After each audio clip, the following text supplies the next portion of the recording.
അപ്പൊ ഈ കുട്ടികൾ ഭയങ്കര അസാധ്യമായിട്ട് ചെയ്തിട്ടുണ്ട്. അപ്പൊ ഈ കുട്ടികളായിട്ട് എങ്ങനെയാണ് ഈ കണക്ഷൻ വന്നത്? എങ്ങനെയാണ് ഒരുമിച്ച് ചെയ്യുന്ന സമയത്തല്ലാതെ സംസാരിക്കുക, എങ്ങനെയാണ് കണക്ഷൻ? ആ രണ്ട് ബോയ്സ് മാത്രമല്ല, ആ സ്കൂളിലുള്ള എല്ലാ പിള്ളേരും ഭയങ്കര എന്താ പറയാ കുസൃതി പിള്ളേരാണ് എല്ലാവരും.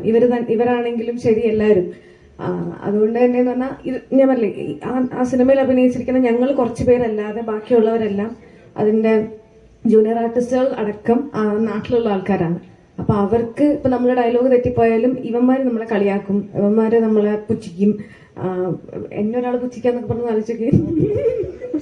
അപ്പൊ അങ്ങനെ ഉണ്ട്. അപ്പം നല്ല നല്ല കുട്ടികളാണ്. നമ്മൾ അഭിനയിക്കുമ്പോഴും നമുക്ക് ഭയങ്കരമായിട്ടൊരു ഇവരിത്രയും നന്നായിട്ട് അഭിനയിക്കോ, ഇവർക്ക് അവർ അഭിനയിക്കുകയാണെന്ന് അവർക്ക് അറിയില്ല.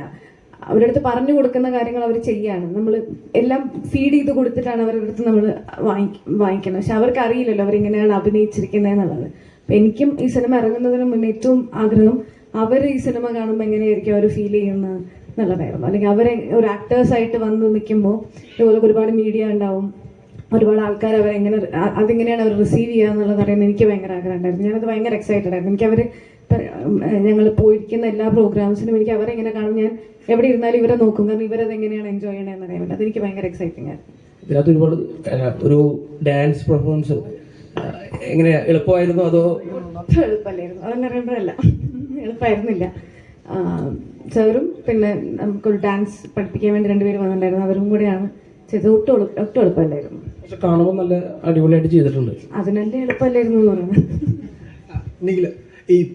ഇവിടെ അല്ല, ഈ സാറ് ഇപ്പൊ തന്നെ പറഞ്ഞല്ലോ, ഈ ആക്ടേഴ്സിനെ പെർഫോം ചെയ്യിക്കുന്ന വിധം, അവരുടെ പെർഫോമൻസ് എടുക്കുന്നത്. അപ്പൊ സാറിന് ഇത് ഓക്കെ ഷോട്ടൊക്കെ കിട്ടാൻ വേണ്ടി നല്ല പാടാം.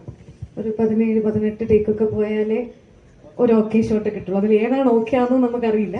പക്ഷെ എങ്ങനെയാണെങ്കിലും നല്ല പാടാം. ഒന്നാമത് സാറ് കണ്ടിരിക്കുന്ന ആൾക്കാരാണ് ഈ സിനിമയിലുള്ള എല്ലാവരും. സാറിന് റിലേറ്റ് ചെയ്യാൻ പറ്റുന്ന ക്യാരക്ടേഴ്സാണ്. അപ്പം അവരെങ്ങനെ ഇരിക്കണം എന്നുള്ളത് സാറിന് അറിയാം. അപ്പം നമുക്ക് ചിലപ്പോൾ അറിയുന്നുണ്ടാവില്ല. അപ്പം അദ്ദേഹത്തിന് എന്താണോ വേണ്ടത് അതിലേക്ക് നമ്മൾ എത്തുക എന്നുള്ളതാണ് ചെയ്യേണ്ടത്. അതുകൊണ്ട് തന്നെ അത് ബുദ്ധിമുട്ടായിരുന്നു.